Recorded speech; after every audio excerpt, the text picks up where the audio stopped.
Então, pessoas, precisamos falar sobre compulsão por felicidade, ou em outras palavras, positividade tóxica, que tem feito das redes sociais um ambiente psicodélico, como se fosse uma viagem a bordo de um submarino amarelo, nos obrigando a viver uma experiência de êxtase, de felicidade, de exaltação tão profunda que nos faz sentir que nós estamos profundamente adoecidos quando a nossa sensação sobre a realidade fica distante dessa. Ou seja, estão nos empurrando a ideia de que felicidade extrema, transbordante, alucinante, a la Bob Esponja, é a forma correta de vida, é a tradução do sucesso, é o alvo que nós devemos alcançar. Se você não está vivendo assim, indo para as paredes, cuidado, você está doente, sua saúde mental está afetada, você precisa trabalhar por positividade.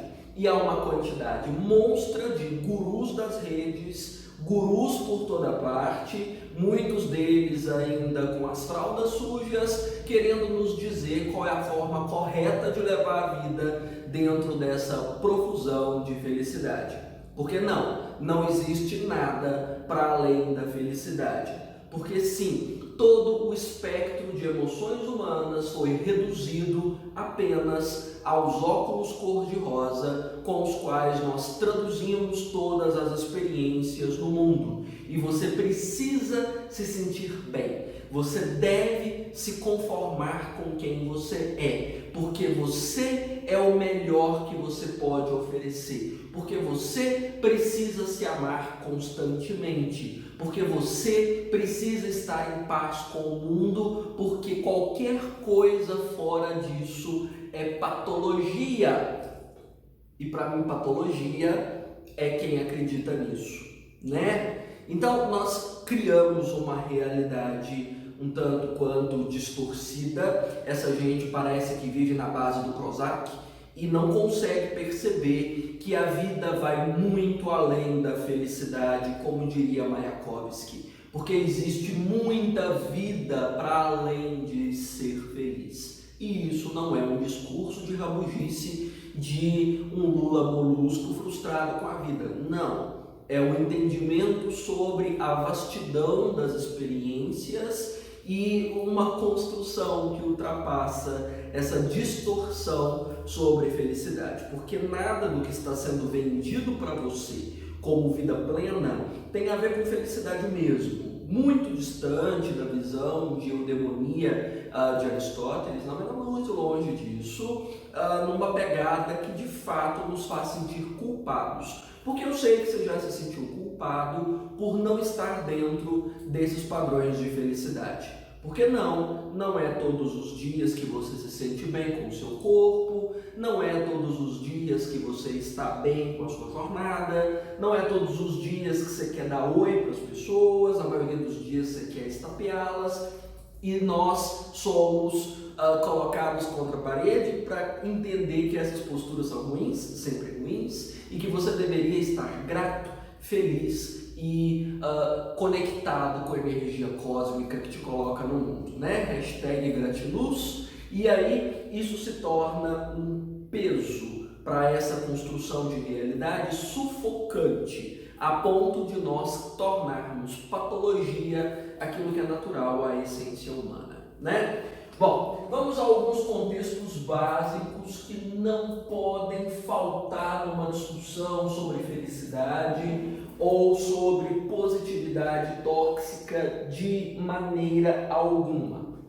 Digamos que um dos princípios basilares da construção dessa ideia de felicidade é o processo de laicização das sociedades. Sim, contraditoriamente ou surpreendentemente, digamos, o processo de laicização, de separação de Estado e da religião, cria um novo estatuto moral para a sociedade, cria uma nova forma de entender as relações e administrar os sentimentos, né? E esse novo estatuto moral sai da dinâmica estoica, né, que vigorava dentro da visão religiosa até então, e passa para uma gestão hedonista, que é mais vinculada a essa dinâmica laica.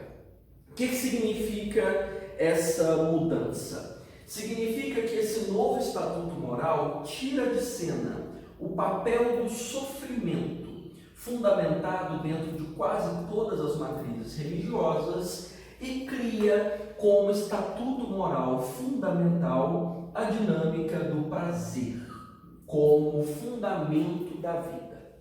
É uma mudança drástica? Nossa, é profunda. E não é uma mudança que, digamos, seja tão antiga, porque gerações próximas à nossa, a geração dos nossos avós, por exemplo, ainda tem uma influência muito grande da dinâmica estoica. O que significa viver sob um preceito estoico? Significa entender que a vida é feita de renúncias, que a vida é feita de sacrifícios, que a vida é feita muitas das vezes de mais baixos do que altos, porque nós estamos num processo de purificação, porque nós estamos num processo de evolução. E todo processo de evolução é dolorido, é sofrido, é penoso, e nós precisamos ser, digamos, um tanto quanto resignados a esse sofrimento, que é a paga para que nós possamos nos tornar melhores. Essa é a visão estoica. Então, muitos dos seus avós, dos seus bisavós, dos seus antepassados entenderam que evoluir enquanto indivíduo, evoluir enquanto sociedade, demandava nem sempre estar satisfeito, demandava renúncia. E isso é natural, é perfeitamente natural. Assim como entenderam que as fases de desenvolvimento da vida nem sempre tinham como meta a felicidade. Havia outras metas a se estabelecer. Casamento não era necessariamente para ser feliz, era um contrato social em que estavam em jogo posses, valores morais vinculados ao matrimônio, cumprimento de preceitos religiosos, formação e consolidação da família, segurança emocional e uma pancada de outros valores agregados.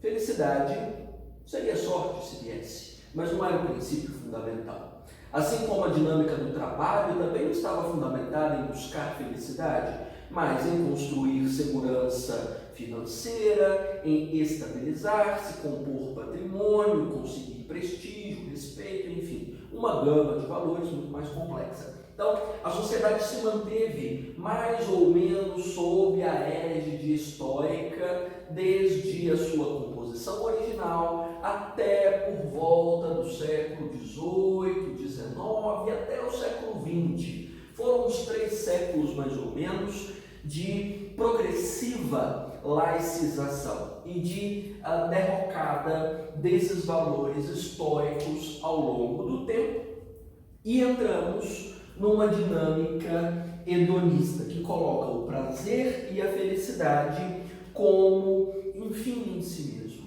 ou seja, casar-se para ser feliz. Eu trabalho para alcançar a felicidade.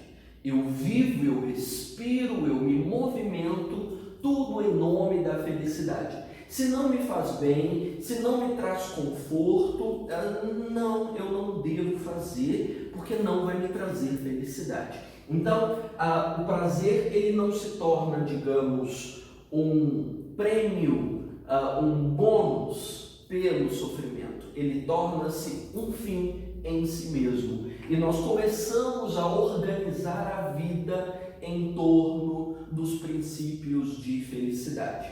Então, é uma virada drástica na nossa forma de vida, e nós começamos a viver excluindo tudo que possa nos trazer algum tipo de rusga, algum tipo de atrito, algum tipo de sofrimento. Ou seja, criamos em torno de nós uma barreira, um filtro para processar a realidade, de modo que não passe para nós nada que seja negativo, nada que seja desagradável, e nós tendemos a nos afastar e nos cercar só daquilo que é positivo, só daquilo que é saudável, né? Então criamos em torno de nós uma espécie de cultura da felicidade.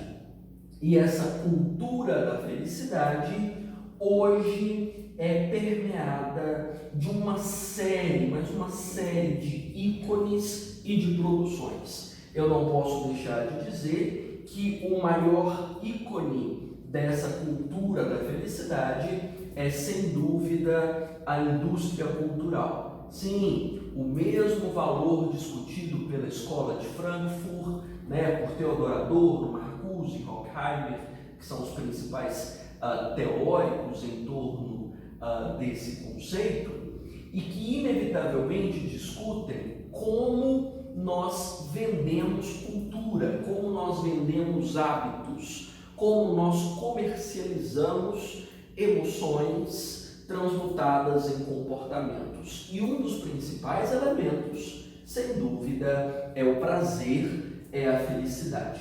Ou seja, tudo que nós consumimos em termos de cultura hoje, principalmente dessa cultura de massa, está em maior ou menor grau vinculado a uma noção de felicidade. Comece a perceber. Você consome um filme que te traz boas sensações. Você ouve a música que te deixa mais feliz. Você faz as viagens que te trazem prazer, que te trazem grandes emoções. Você se vincula no mundo àquilo que te deixa leve. E nós começamos a gerar, junto com essa cultura da felicidade, um culto à leveza. Vou até colocar isso como um subproduto dessa indústria cultural. Esse culto à leveza. Porque de fato é um culto associado àquilo que é efêmero, àquilo que não perturba, àquilo que é raso, né? Ou seja, tudo que é mais superficial, que não aprofunda nos nossos dramas, nas cicatrizes de formação dessa sociedade, é preferível. Então, se vier com muita polêmica, se vier com muito incômodo, a gente dá um jeitinho de deixar mais leve.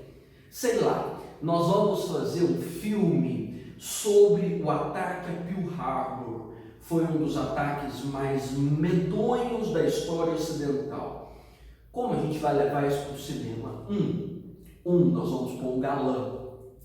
Opa, melhora, né? Vamos colocar aqui quem foi mesmo. Vamos colocar Tom Cruise, né? Com 20 anos, meu Deus, vai ficar muito mais interessante assistir ao ataque de Pearl Harbor. Suficiente? Não, ainda está denso. O que eu vou colocar? Vamos colocar uma história de amor. Sempre histórias de amor sempre comovem e deixam as coisas tão mais leves, tão mais doces. É suficiente? A gente podia colocar também alguma música que deixe a ação mais fácil de digerir. Mas a história é tão dolorida, não, então a gente vai colocar heróis e vamos dar uma mexidinha nos fatos para que fiquem mais agradáveis, né? Porque o filme, inclusive, não conta a história tal como ela aconteceu, mas tal como as pessoas querem digeri-la.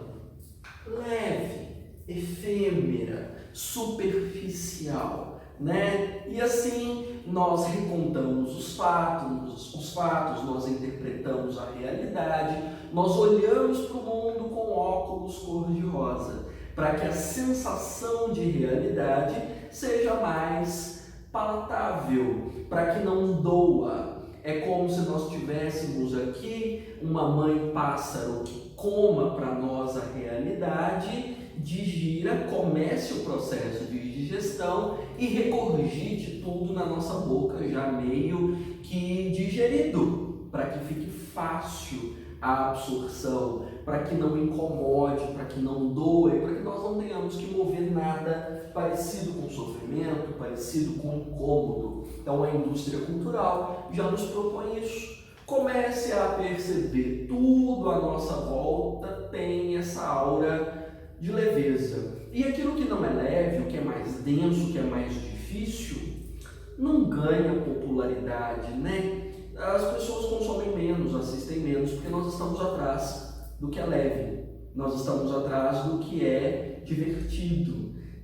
Se a realidade é difícil, transforma em meme, põe gente bonita, põe história de amor, mais ou menos assim. No meio dessa história nós encontramos também uma cultura da comemoração, que é um dos fatores vinculados a essa exigência por felicidade.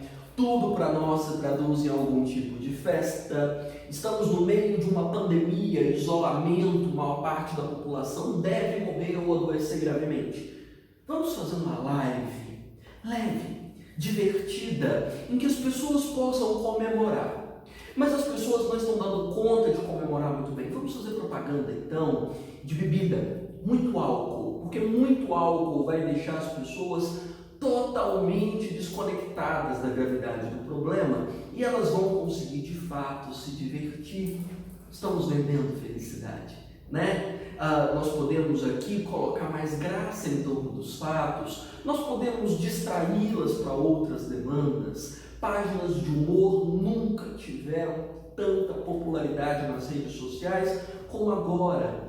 Vamos criar umas tretas divertidas para as pessoas se distraírem, porque as pessoas precisam se distrair. Você está entendendo o que eu estou querendo dizer? Que boa parte dessa cultura da felicidade é irmã gêmea de um processo de alienação. Porque eu não quero olhar para o que é ruim, eu não quero lidar com o que é sofrimento, eu quero viver no meu mundinho de felicidade. Então eu preciso me alienar de qualquer coisa que seja negativa, que não seja saudável. Não vamos lidar com o sofrimento, não. Tudo é bonito, a vida é bela, nós devemos aproveitar, porque a gente nem sabe se vai estar vivo amanhã, é o hoje que importa, a vida é linda, #gratiluz. Porque o hedonismo é a tradução do Carpe Diem, né? Então aqui nós temos a cultura da comemoração, nós temos o grande circuito da drogadição, né? Já que eu mencionei o álcool, e aí você já pode colocar mais umas 50 outras substâncias tóxicas que são vendidas em nome da felicidade, em nome da comemoração, né? Em nome da criação do prazer. Porque afinal de contas a vida precisa ser experimentada na potência de felicidade máxima que ela puder oferecer. Nós vemos aqui um processo de patologização da tristeza. Você não pode estar triste, você não pode estar para baixo.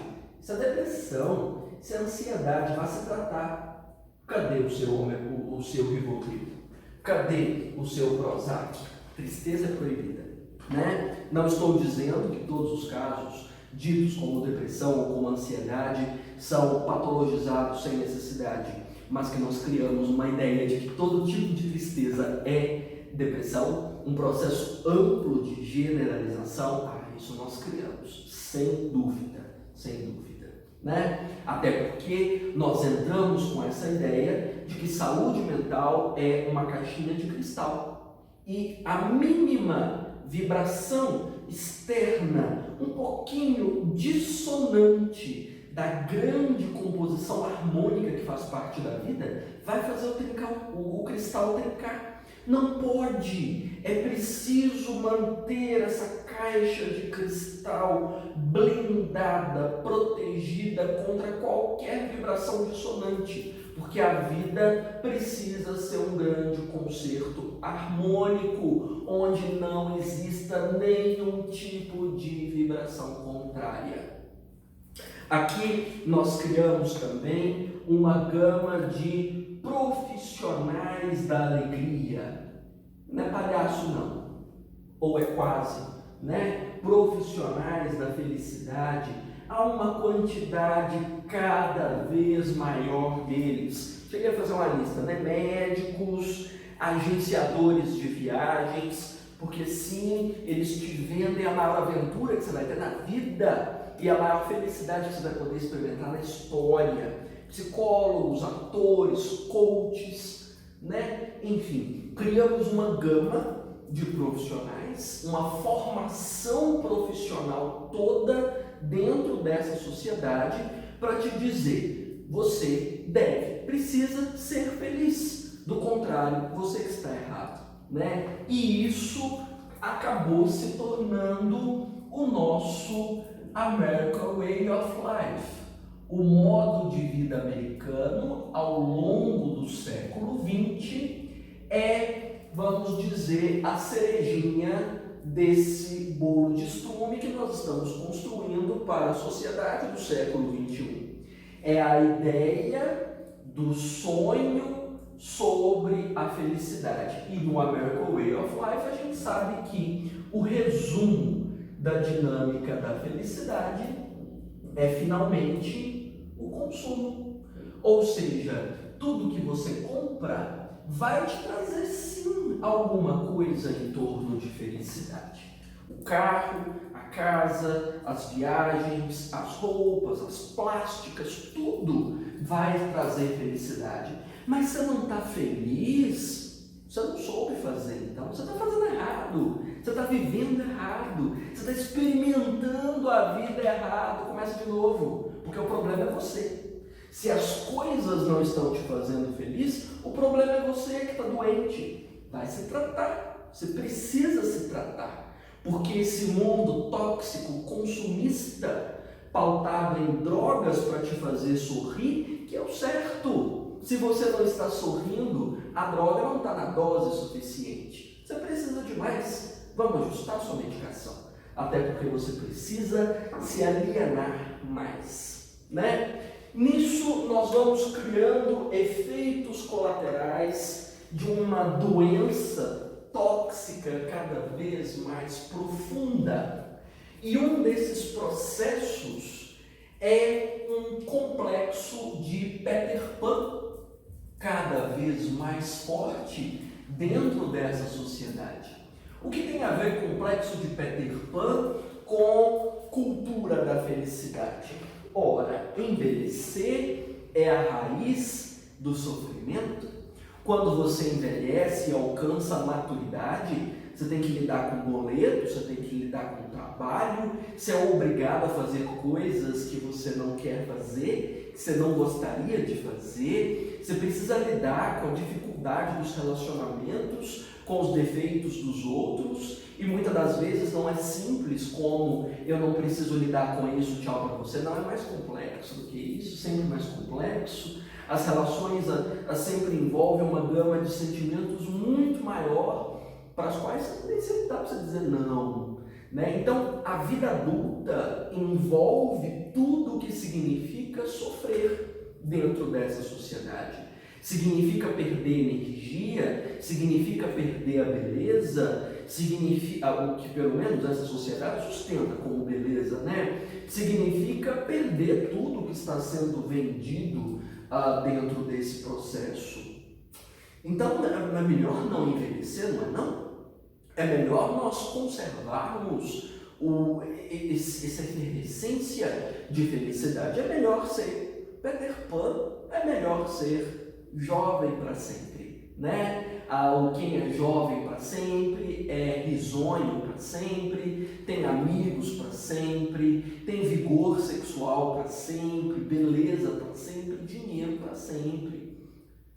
Só que não, né? Mas enfim, nem a juventude tem isso, mas nós começamos a cultivar esse valor de que nós precisamos construir uma espécie de simulacro, uma aparência de juventude que possa nos trazer essas ideias, esse carpe diem que nós sustentamos aqui.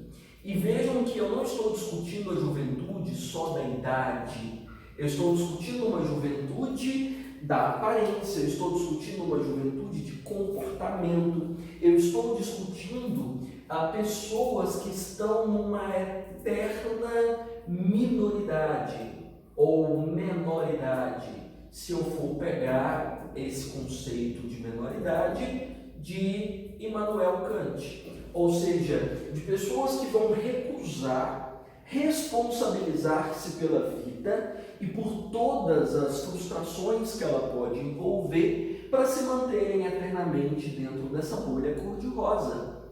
Ah, mas não dá para fazer isso. Ah, dá sim. Dá para você adiar, dá para você fingir que não é com você, dá para você agir de forma inconsequente, colocar a culpa nos outros, dá para você não ser racional e passional diante de todas as realidades, dá para você viver sob a tutela dos pais a vida inteira, com a eterna desculpa de que você não é suficiente ainda para o mundo, dá para você se conformar dentro de um elogio da mediocridade que faz parte do século XXI, de que eu posso permanecer da forma imatura como eu sou, porque o mundo tem lugar para todo mundo. Dá para eu sustentar a ideia de que eu devo me aceitar plenamente como eu sou e não buscar a melhor versão de mim mesmo. Dá para eu sustentar eternamente a ideia de que as pessoas é que não me compreendem a forma excêntrica e incrível de ser humano que eu sou, em vez de assumir que você é que não é capaz de evoluir junto com a sociedade e oferecer alguma coisa que seja realmente boa para que as pessoas possam melhorar a sua condição de vida, né? Nós nos fechamos dentro dessa concepção de que o mundo é que não me entende, eu sou bom bastante, em vez de assumir o sofrimento e a frustração, na maioria das vezes, que é não ter conseguido ainda e trabalhar para melhorar. Não! Nós amargamos o fato, muitas das vezes, de nós não sermos bons o bastante e em vez de nós tentarmos melhorar e trabalharmos arduamente por essa melhora, por essa evolução, não, a gente põe essa máscara de criança e vende nas redes sociais a nossa felicidade transbordante, porque nós somos felizes, porque nós nos aceitamos, porque nós somos plenos. Em vez de você elaborar sua crise, assumir a sua condição medíocre, nada especial, e crescer com isso. Porque não, você não é especial, nenhum de nós é. Nós estamos aqui numa condição realmente de pequenez, de muitas das vezes impotência, tentando entender a realidade, tentando transformar o mundo. E nós somos incapazes. Por isso nós devemos trabalhar pelo melhor. Não nos escondermos numa casca de criança e vender a ideia de que nós somos ainda muito jovens para pensar nisso. Não, está passando da hora. Reinvente o tempo, reinvente a história, crie as suas oportunidades em vez de esperar que elas caiam na sua mão, né? Então, nesse processo de um simulacro da juventude, dentro do espaço virtual principalmente, nós criamos avatares, nós criamos personagens que vão mostrar essa carinha feliz, risonha, bela, né? E ainda tenra dos primeiros anos da vida, nessa máxima de eu sou incrível, né? Dentro da minha menoridade, dentro da minha mediocridade. Eu sou muito especial, as pessoas precisam me amar do jeito que eu sou, em vez de lutar para ser uma pessoa melhor, né? Quem fala sobre esse circuito de avatarização e de uma criação de um personagem para viver dentro do espaço virtual é o senhor Zygmunt Bauman. Então, as redes sociais se tornam um lugar de pessoas felizes. E nessa cultura da felicidade, são os perfis mais seguidos, são as postagens mais compartilhadas, são os TikToks produzidos que mais viralizam, são os que vendem a ideia do feliz, do jovem, do saudável, são as pessoas que trazem tanto a aparência quanto a vivência de uma felicidade transbordante. Outros temas não tem muito espaço.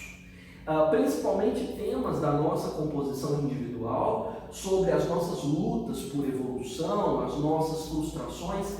Não falar de frustração, não. Tem assunto melhor do que esse, não vou falar disso.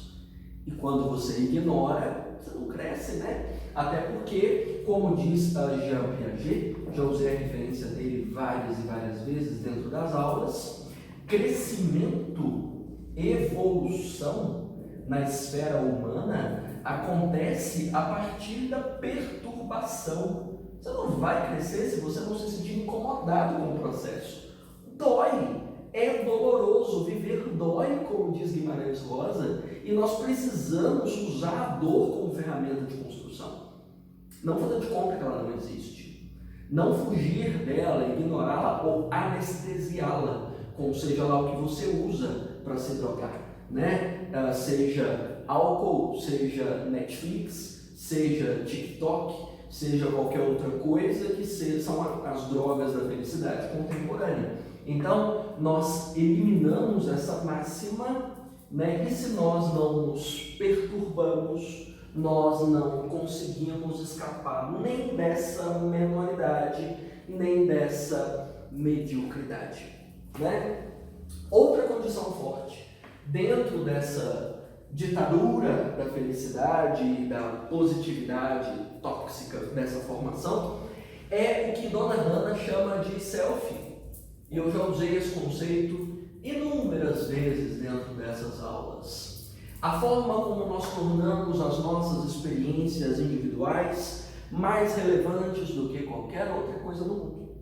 Ou seja, a forma como nós experimentamos o mundo é muito mais importante do que o bem-estar social. Nisso, a nossa sensação de felicidade importa mais do que qualquer outra coisa. Posso dizer que selfie é uma tradução de narcisismo? Sim, de certa forma, é um pouco de narcisismo, é um pouco dessa alienação, é quando, como eu disse numa das aulas, o eu se torna mais importante do que nós. Ou seja, as nossas experiências tornam-se mais importantes do que a construção coletiva.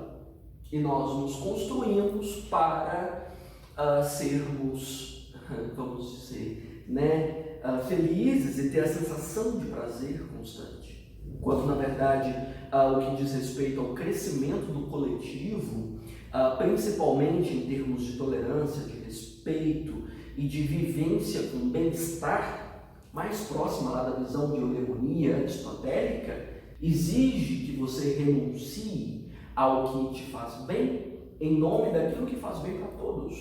Mas não, nós só vivemos em torno do eu. Então a postura muitas das vezes é abusiva, é uma postura invasiva, é uma postura violenta, como nós vemos o tempo todo nas redes sociais, porque o que importa é só o eu estou me divertindo, para mim está bom. Vocês viram, por exemplo, ao longo da quarentena, milhares e milhares de pessoas furando o isolamento em nome de quê? Do eu. Porque eu preciso do meu bem-estar, porque eu preciso proteger a minha caixinha de cristal de saúde mental. Então eu não posso renunciar a nada em nome do coletivo, jamais. O coletivo que lute por si, o eu é que importa mais.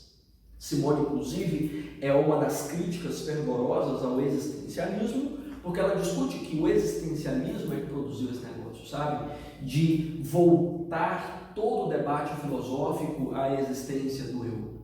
E isso elimina tudo que é nosso, elimina tudo que é coletivo. Então, é uma supervalorização desse eu em detrimento das coisas que muitas das vezes importam como um propósito para existir, para além da sua mesquinhez e das suas pequenas ambições consumistas, vazias, materialistas.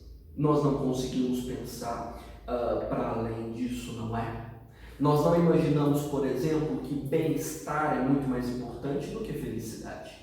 Bem-estar que diz respeito à oferta de saúde, à construção de segurança pública, a políticas públicas realmente eficazes e racionais. Não, isso nós não pensamos. Nós pensamos na nossa felicidade individual, dentro da minha casa.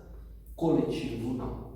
E nós não pensamos que bem-estar, essa construção do coletivo, muitas das vezes demanda um trabalho árduo, sofrido, para nos construirmos melhores no amanhã, de investimentos em ciência, de desenvolvimento da nossa capacidade cognitiva, do fortalecimento das nossas condições sociais. Não, o hoje importa mais. Importa mais que hoje eu me sinta bem comigo mesmo do que eu me esforçar por compreender o todo da sociedade e as suas demandas maiores enquanto coletivo.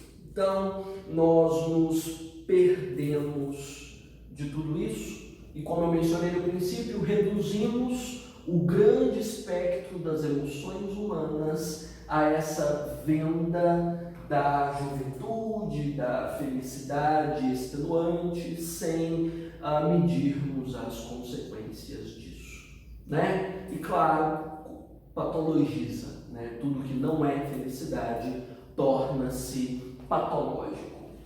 A ponto de, acho que eu cheguei a comentar isso dentro de outras discussões, redes sociais como o TikTok esconderem materiais que não se compactuam com essa visão. Então o TikTok reduz a visibilidade de publicações que não vendam juventude, beleza e felicidade. Né? Então, nem preciso dizer mais sobre como nós estamos dentro de um sistema que vende esse valor, né? E vamos dizer, lucrativo? Sim, é lucrativo. Existe uma lógica de mercado muito bem orquestrada em torno dessa dinâmica da felicidade.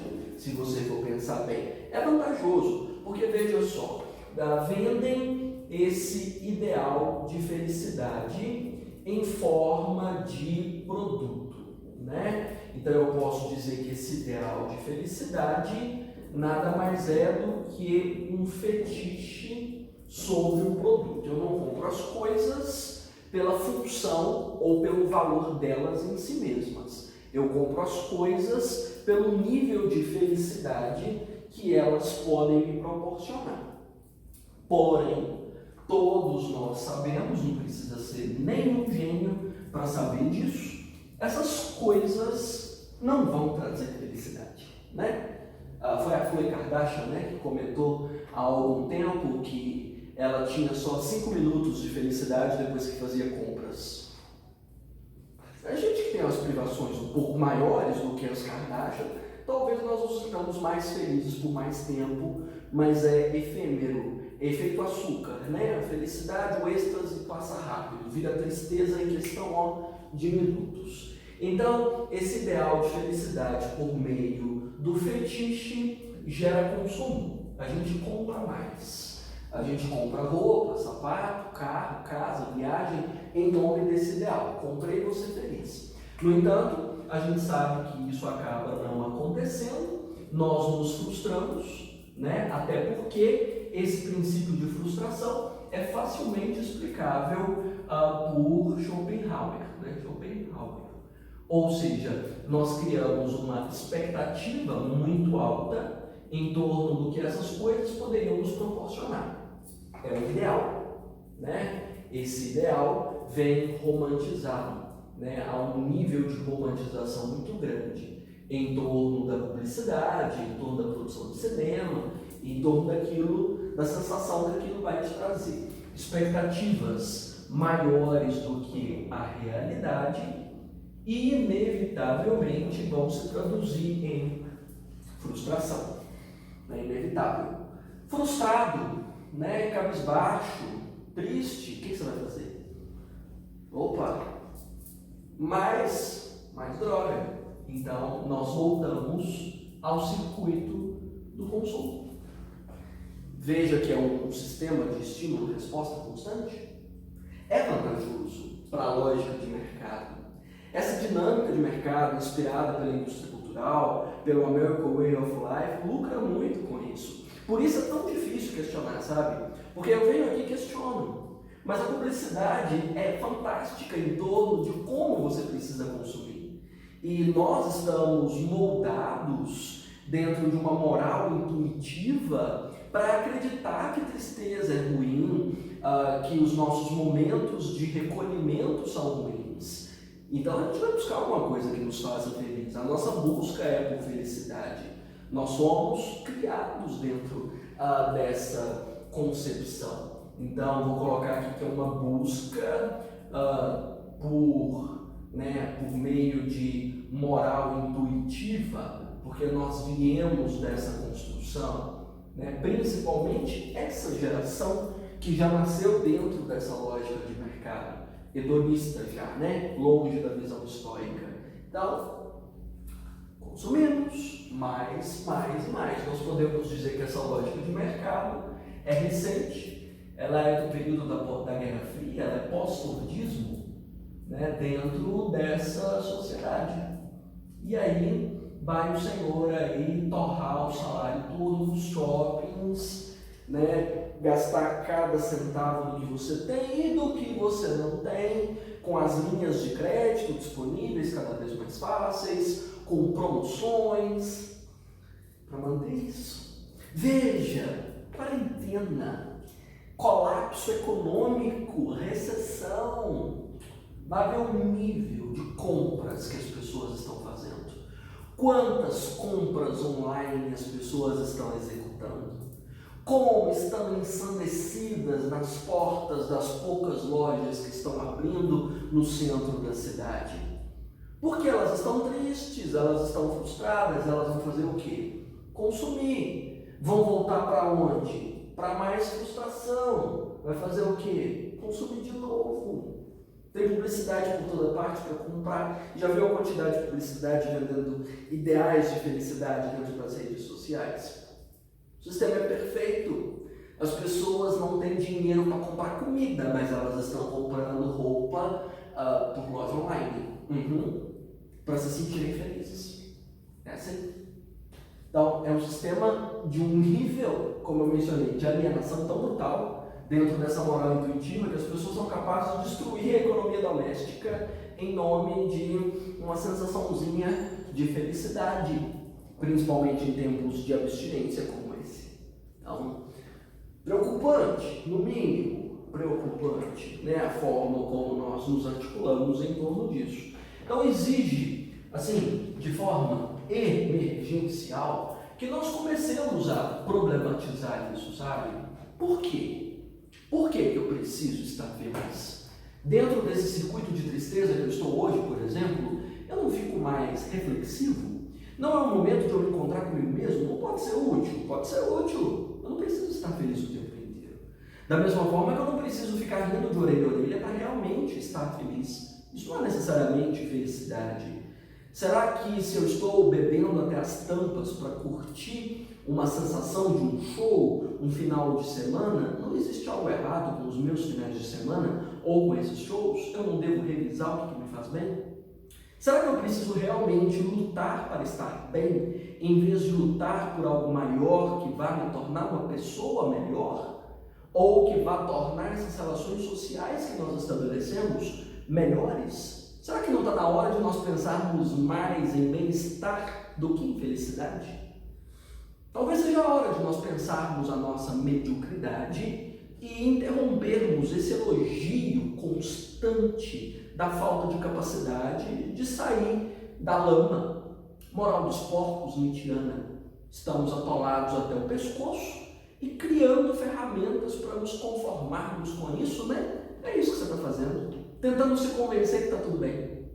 Conformismo não precisa disso, né? Você pode ser melhor. Certeza que você consegue ser melhor. Então, aqui a raiz mesmo é criticidade para perceber esse processo. Nós precisamos revisar esse processo. E como é a discussão conceitual da composição dos valores dessa sociedade, é inevitável que esse nível de criticidade venha por meio da educação, principalmente dentro dos eixos transdisciplinares que compõem os debates nas escolas, nas universidades, inclusive entre esses profissionais que vendem felicidade. Determinados núcleos médicos, psicológicos, formações de coaches e tudo mais. Precisamos ver isso. Assim, realmente nós estamos levando as pessoas para um lugar melhor, né? Então, eixos transdisciplinares aqui, aprovados, quem sabe, na matriz única curricular, né? Matriz comum curricular, perdão, que compõe hoje a norma que sustenta o sistema de educação brasileiro, por meio do Ministério da Educação, possa ser um caminho útil, com aulas, oficinas, fóruns, né? Principalmente fóruns que reúnam os alunos, a comunidade escolar, para discutir essas questões. E afinal, você não precisa ser feliz. Sentir-se bem nem sempre é felicidade. Felicidade nem sempre envolve sentir-se bem. Precisamos rever o que é felicidade para o mundo contemporâneo.